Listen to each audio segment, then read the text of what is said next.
Boa tarde, amigos e membros da classe Ciência e Defesa da Fé. Sejam bem-vindos a mais um estudo nessa tarde de domingo, quando estaremos abordando o tema A Existência de Deus e o Design Inteligente. Leiamos aqui o nosso texto.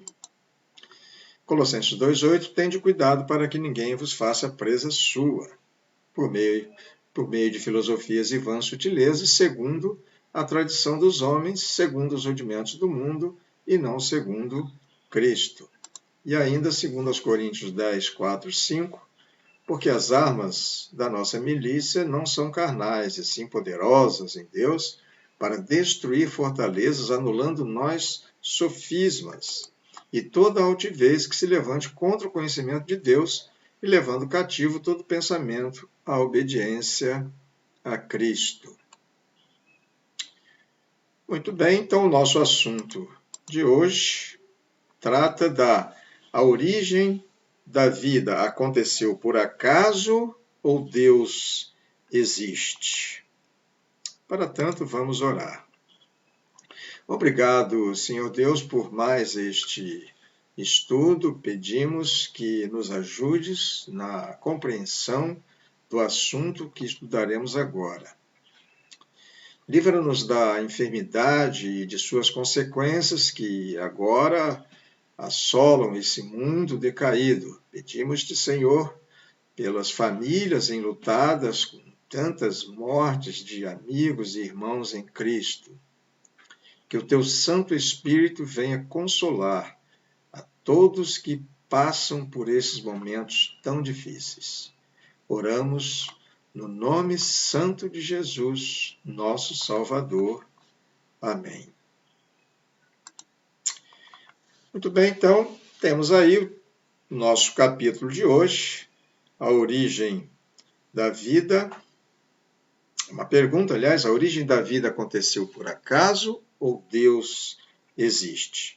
Hoje, o nosso texto básico é Gênesis 1, versículo 31, que diz assim: E viu Deus tudo quanto fizera, e eis que era muito bom. E foi a tarde e a manhã, o dia sexto. Muito bem, então, no estudo anterior, nós vimos exatamente esse capítulo aí, né, a origem da vida e a improbabilidade da evolução química.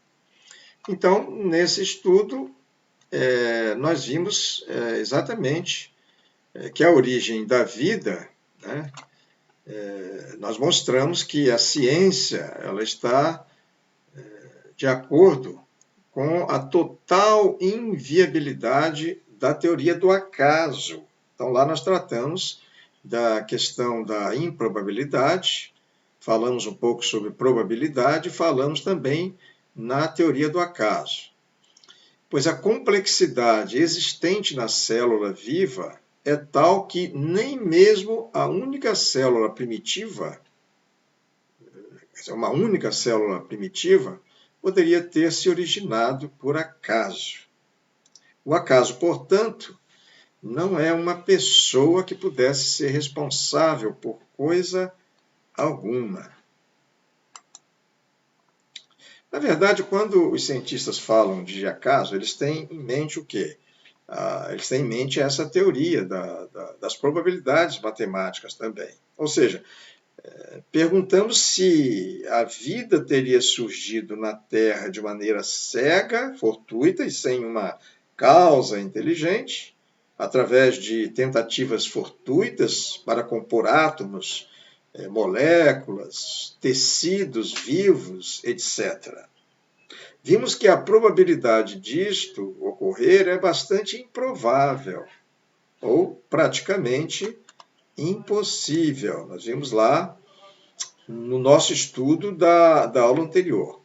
Devido aos sérios problemas e dificuldades dos evolucionistas explicarem a origem da vida sem um projeto inteligente, que é o que nós estamos tratando aqui, né, nesse trimestre, alguns cientistas, na verdade, ampliaram o leque de teorias, várias teorias, a fim de encontrarem uma explicação razoavelmente convincente. Para quê? Para a origem da vida. Porque eles não querem admitir, né, a existência de um designer, a existência de Deus, de um Criador. Então, eles procuram outros meios, né, outras ideias, para exatamente fugir desta ideia de Deus. Assim, removendo o acaso, vamos tirar aí o acaso, porque nós já, na aula passada, nós já fizemos uma refutação disso, né? Vamos então retirar agora o acaso desse processo. Eles ainda insistem na ideia da geração espontânea, aquela que nós falamos lá sobre, né, sobre Pasteur, quando Pasteur realmente, em praça pública e na Universidade de Paris, ele provou que a geração espontânea não existe. Mas mesmo assim, certos cientistas continuam buscando ainda uma explicação materialista, né, que para eles seria viável, seguindo por vários caminhos. Um desses caminhos, por exemplo, é o que nós vamos tratar aqui, de alguns desses subterfúgios, né, é a ideia do mundo de RNA. Aliás, nós teremos um vídeo mais à frente, e lá vocês vão ouvir também falar sobre essa questão do mundo de RNA. Então, o que acontece? Os materialistas eles tentam uma explicação simples, né, para a origem da vida, supondo que a primeira vida, né, composta apenas de RNA, né, desse RNA que nós estamos vendo aí, que poderia, de alguma maneira desconhecida, criar um mundo vivo do mais simples ao mais complexo. Então, eles se apegam a essa realidade do DNA, que é digamos assim, componente lá, né, das células. Né, ora ele atua no núcleo, ora ele atua fora, né, do núcleo, ali no citoplasma, e eles então defendem que a partir desse DNA, né, de alguma maneira, poderia se criar elementos mais complexos, onde se poderia ter, por exemplo, proteínas e até mesmo o DNA a partir do RNA. Mas nós vamos ver lá no vídeo que essa ideia é completamente fantasiosa. Segundo, qual a outra ideia deles com relação a essa questão de fugir, né, do acaso? É a ideia da panspermia. Então, a ideia da panspermia, o que significa isso? Ela sugere o que nós chamamos de panspermia cósmica, né? Ela sugere que se a vida não surgiu na Terra, né, então ela poderia ter se originado em uma civilização, por exemplo, alienígena. Ora, se está difícil explicar a origem da vida aqui na Terra por meios naturais, né, materiais, tá certo? Sem a intervenção de uma mente, de um projeto inteligente, então, para driblar isso aí, essa dificuldade, então admite-se que essa vida veio lá de fora, veio lá das galáxias, de regiões extra, né, Terra, fora da Terra e até mesmo fora do sistema solar. Né?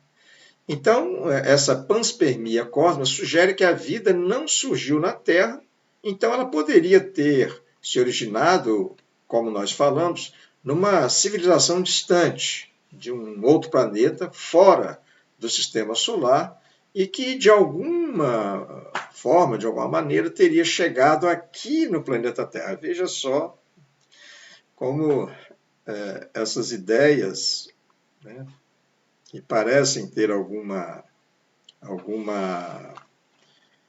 consistência, né, na verdade, são muito frágeis. Nesse caso, os materialistas estão apenas transferindo, não é isso? transferindo o problema que eles têm de explicar a origem da vida aqui na Terra para um outro lugar do universo. Lá também haveria as mesmas dificuldades para que a vida pudesse surgir lá em outros mundos. Então é uma ideia muito frágil, né? E nessa perspectiva aí, ó, um exemplo disso nós vimos há um tempo atrás, aqui mesmo nos jornais, uns 15, 20 anos atrás, ou um pouquinho mais, os jornais aqui anunciando, né, um tal de meteorito, um meteorito supostamente vindo de Marte, e que caiu lá na Antártida. Foi essa foto aqui. Diziam eles que isso aqui tinha ranhuras, que continha ali algum material orgânico, né, de um suposto micróbios, alguma coisa assim. Então, isso veio na ideia dessa panspermia. Então, a vida então teria surgido ou a partir, né, de lá, ou que lá também existisse algum tipo de vida, por mais rudimentar que ela pudesse ser. Tá certo? Uma outra ideia que nós estamos ainda considerando aqui é a ideia do multiverso. É uma coisa que também o cientista já falecido, né, Stephen Hawking, ele também abordou essa questão da teoria do multiverso, ou seja, de que não existiria apenas um universo, e sim vários universos paralelos. Então, essa é a teoria da cosmologia, que sugere exatamente a existência de planos universais distantes do nosso, né? Distantes em uma outra dimensão, alguma coisa assim. Então, a ideia desse multiverso defende a existência de universos paralelos e tem suas raízes em extrapolações, né? São suposições que até o momento carecem de evidências científicas. Ok? Então, a partir desse momento, nós vamos assistir a um vídeo que vai explicar, né, e responder algumas dessas questões que nós colocamos aqui e também vai tentar explicar um pouco mais, vai aprofundar um pouco a explicação a respeito dessas questões que nós estamos colocando aqui. Ok? Então vamos passar aí para o nosso vídeo, vocês prestem atenção, é muito interessante. Deixa eu ver aqui. Cadê o nosso vídeo? Não estou vendo aqui. Acho que está mais aqui abaixo. Aqui está. Tirando o acaso da questão, a busca por uma explicação materialista viável seguiu em várias direções. As teorias incluem superfícies de argila com rachaduras, para onde as moléculas orgânicas poderiam ser atraídas e alinhadas em cadeias de ácidos nucleicos e aminoácidos.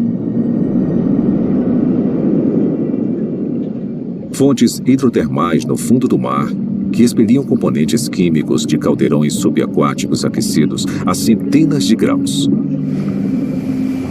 E oceanos primordiais cheios de RNA. Uma molécula versátil capaz de armazenar e replicar informação genética, teoricamente sem a ajuda do DNA ou de proteínas. Propostas como essas causaram um interesse considerável. Mesmo assim, todas encaram o mesmo obstáculo que derrubou o acaso: a transformação de componentes sem vida nas biomoléculas complexas da vida.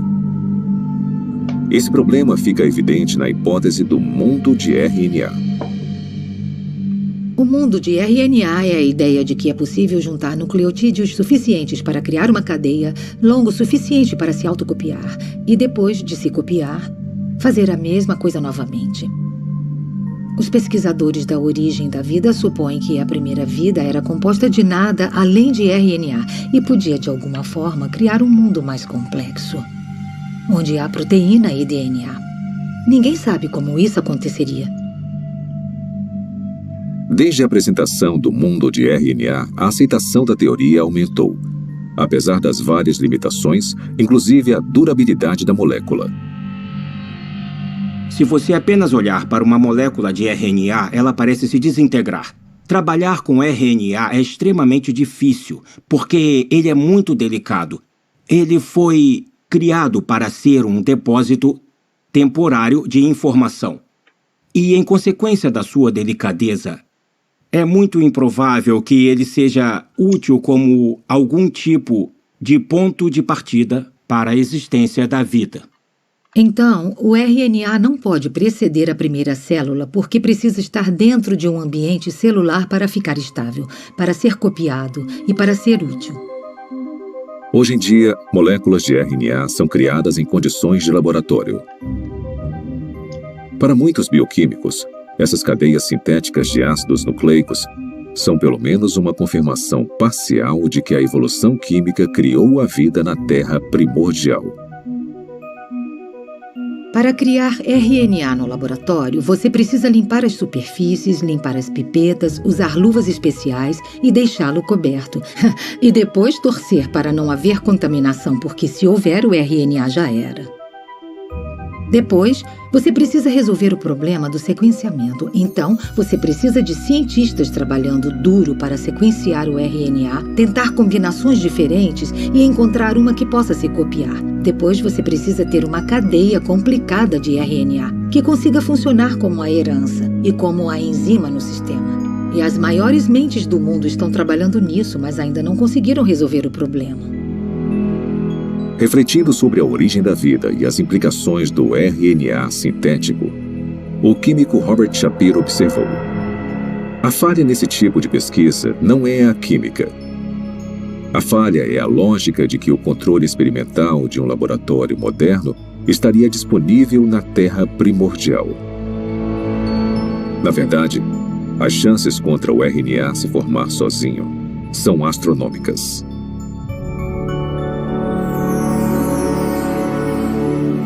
Criar RNA em um laboratório exige muita inteligência e premeditação, e planejamento e execução cuidadosos. Então, conseguir a sequência certa. Sem consciência, sem intenção, não vai acontecer. A probabilidade da evolução química é ainda mais enfraquecida pela composição da sopa primordial. Se a sopa primordial tiver existido, ela teria sido um grande caos quimicamente. Há vários tipos de reações cruzadas opostas que teriam acontecido na Terra primordial e que interfeririam com a química que você deseja. Ou seja, moléculas que não são utilizadas pelos seres vivos e que são prejudiciais aos seres vivos. As condições na Terra primordial eram hostis à vida, eram hostis à formação dos tipos de ligações necessárias para criar moléculas biológicas. E foi aí que surgiu um grande problema. Porque a água quebra as ligações que prendem as proteínas. A água quebra as ligações que prendem os ácidos nucleicos, como o DNA. A água quebra as ligações que prendem polissacarídeos, como amido e celulose. Então, a origem da vida não pode ter acontecido na água.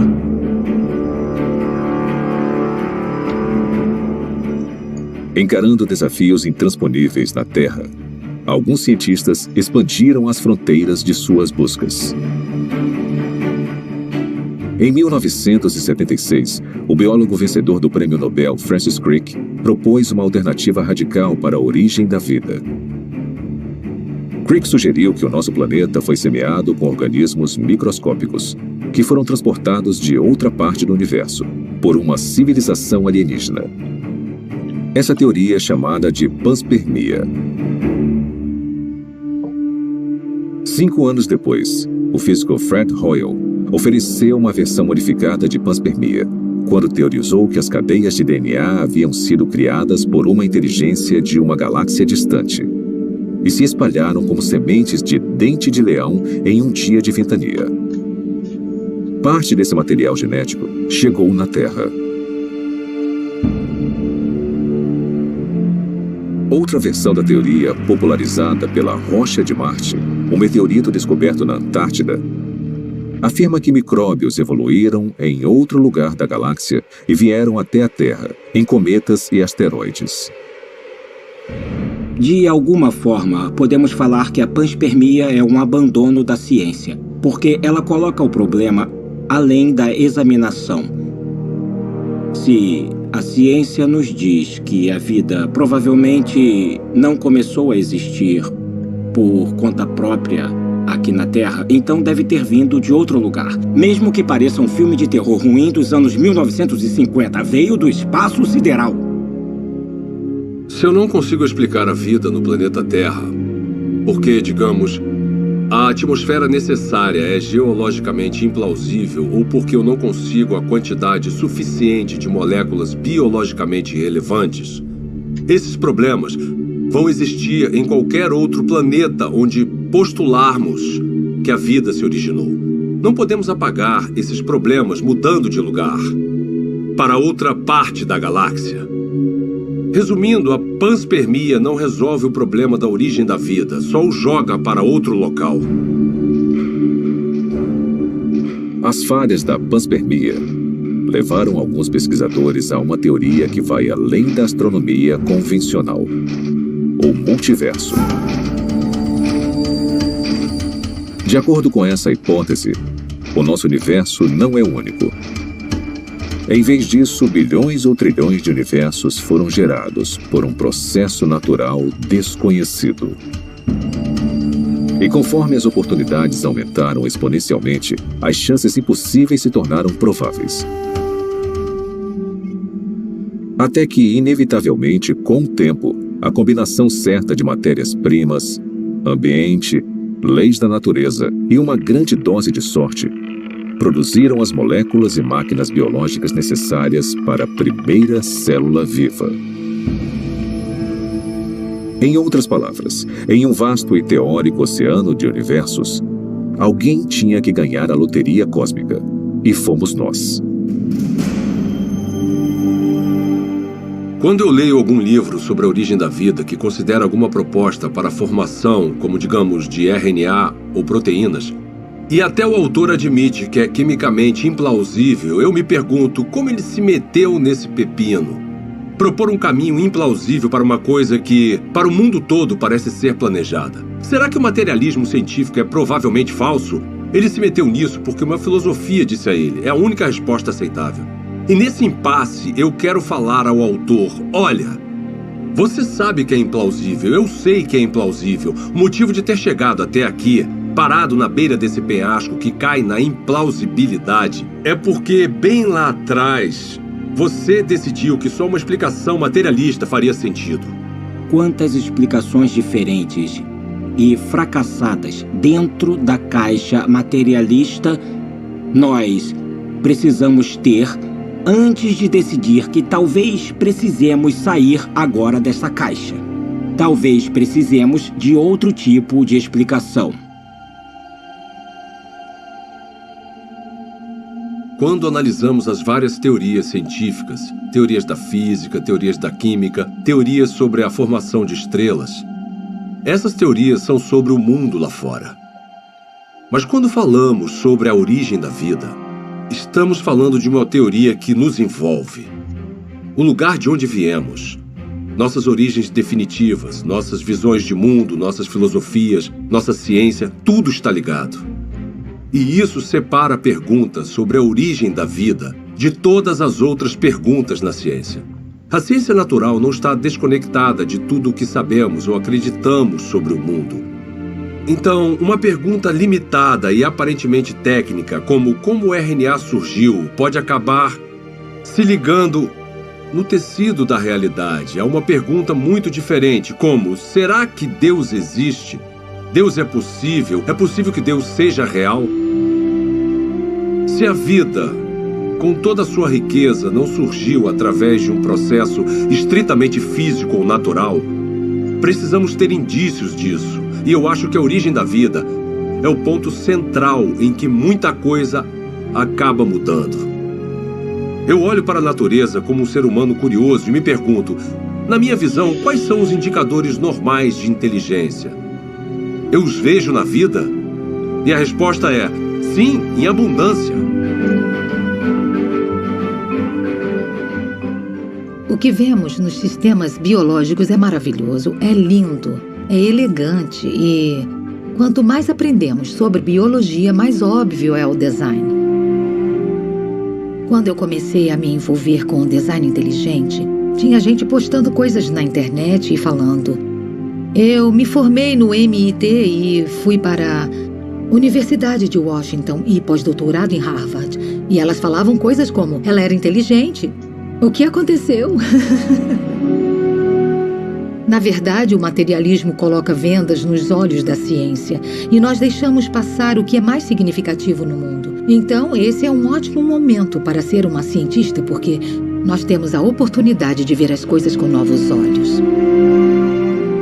A inteligência é extremamente útil como uma forma de explicar a origem da vida que realmente faça sentido com o que observamos na natureza. A natureza parece ter sido criada. A vida pode ter sido criada. O design, a inteligência explicam as coisas como toda a informação que vemos dentro de uma célula. Não tem nada de mágico nos seres vivos. Eu sou um cientista, eu não acredito em mágica. Eu acredito em mecanismos e causas que são suficientes para atingir o fenômeno que eu observo. A inteligência é suficiente. A inteligência é necessária. Portanto, a inteligência é a conclusão na qual eu chego.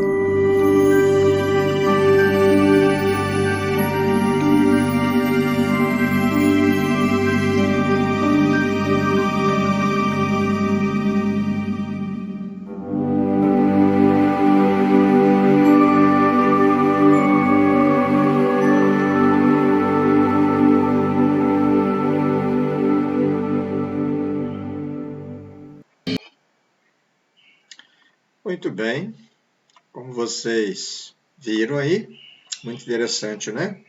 Esse vídeo. E como vimos, a imagem no final, o professor, né, o cientista falando, ele diz que a inteligência é extremamente importante, útil, né, como uma forma de explicar a origem da vida. Esta é a realidade das coisas. O design inteligente, então, ele explica toda a informação que vemos dentro das células. Então, hoje, a caixa preta, né, que no passado não se enxergava, né, porque não existiam nem instrumentos para conseguir estudar a célula, né, o núcleo celular, lá na época, uns 2 séculos atrás, né, na época da teoria de Darwin. Então, agora a gente está vendo que tudo isso tem sido desvendado, né? Então, nós cristãos não temos qualquer dúvida de que o mundo natural e a vida em toda a sua exuberância, como nós vemos aí, vieram à existência através do poder criativo de Deus, e não de forma casual. Então, agora nós vamos responder a pergunta que nós fizemos lá desde o início, não é? Que era exatamente se Deus existia mesmo. Ou seja, se a origem da vida aconteceu por acaso, então Deus existe? Então, isso era o que nós havíamos perguntado. Vamos tentar responder. O que vocês acham, então? Qual é a resposta que vocês, então, vão nos dar aí? A origem da vida aconteceu mesmo por acaso ou Deus existe? Bom, eu acho que nós vimos o seguinte: como a vida não surgiu por acaso, devido a tudo que nós vimos e temos visto, né, nesses dias, então há um projeto inteligente, há um designer, né, há um projetista, ou seja, há um Criador. Concluímos, então, que Deus existe. Amém? Chegamos, então, ao final do nosso estudo de hoje. Vamos ler aqui o texto que nós sempre finalizamos, 1 Pedro 3,15, que diz assim: antes santificai a Cristo como Senhor em vossos corações, estando sempre preparados para responder a todo aquele que vos pedir a razão da esperança que há em vós. Então, tenham todos um ótimo domingo e uma semana abençoada aí pela frente. E não esquecemos de orar por aqueles nossos irmãos, aquelas famílias que temos visto aí essa semana enlutadas com a perda de seus entes queridos. Possamos, então, orar por essas famílias. Nós até divulgamos aí alguns casos, né, de falecimento. Então, nós pedimos a todos que possam orar para que Deus console essas pessoas que estão sofrendo muito nesse momento difícil. Um forte abraço a todos e até o próximo estudo, quando estaremos dando continuidade ao estudo do design inteligente, se Deus assim nos permitir. Até lá!